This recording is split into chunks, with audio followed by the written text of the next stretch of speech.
मतदार यादी विशेष पुनरीक्षणाला सुरुवात 30 जून ते 29 जुलै दरम्यान बीएलओ घरोघरी पोहोचणार. भारत निवडणूक आयोगानं महाराष्ट्रासह 16 राज्य आणि 3 केंद्रशासित प्रदेशांमध्ये मतदार यादींचं विशेष सखोल पुनरीक्षण अभियान जाहीर केले. या पार्श्वभूमीवर 29 जून रोजी आयोजित पत्रकार परिषदेत नागरिकांना या मोहिमेत सक्रिय सहभाग घेण्याचं आवाहन करण्यात आलं आहे. या विशेष पुनरीक्षण कार्यक्रमात एकही पात्र नागरिक वगळला जाणार नाही आणि एकही अपात्र व्यक्तीचा समावेश होणार नाही या तत्वावर मतदार यादी अद्ययावत केली जाणार आहे. ठाणे जिल्ह्यातील 18 विधानसभा मतदारसंघातील 6,854 मतदान केंद्रांची संलग्न सुमारे 74,50,525 मतदारांची माहिती तपासण्यात येणार आहे. 30 जून ते 29 जुलै या कालावधीत प्रत्येक मतदान केंद्रांवरील बीएलओ घरोघरी जाऊन गणना प्रपत्र भरून घेणार आहेत. नागरिकांनी आवश्यक माहिती देऊन बीएलओ यांना सहकार्य करण्याचं आवाहन करण्यात आलं आहे.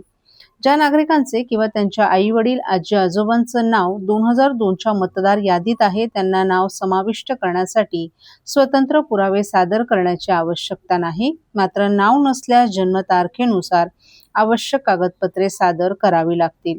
5 ऑगस्ट 2026 रोजी प्रारूप मतदार यादी प्रसिद्ध होईल. त्यानंतर 5 ऑगस्ट ते 4 सप्टेंबर या कालावधीत दावे आणि हरकती दाखल करता येणार आहेत. त्यावरील सुनावणी 3 ऑक्टोबरपर्यंत पूर्ण होणार असून 7 ऑक्टोबर रोजी अंतिम मतदार यादी प्रसिद्ध केली जाईल. अंतिम यादीत दावा किंवा हरकत फेटाळल्यास संबंधित नागरिकांना प्रथम जिल्हाधिकारी तथा जिल्हा निवडणूक अधिकारी यांच्याकडे आणि त्यानंतर आवश्यक असल्यास मुख्य निवडणूक अधिकारी महाराष्ट्र राज्य यांच्याकडे अपील करण्याची संधी उपलब्ध राहणार आहे.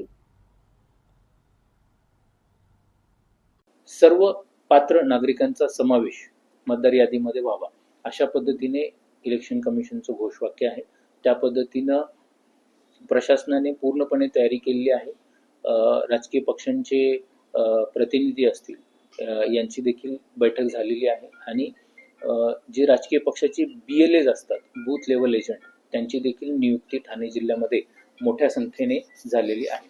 29 जुलैपर्यंत या एन्युमरेशन फॉर्म भरून घेतल्यानंतर 5 ऑगस्टला आपला ड्राफ्ट रोल पब्लिश होईल आणि ड्राफ्ट रोल पब्लिश झाल्यानंतर त्यानंतर दावे हरकती याचा कालावधी असेल.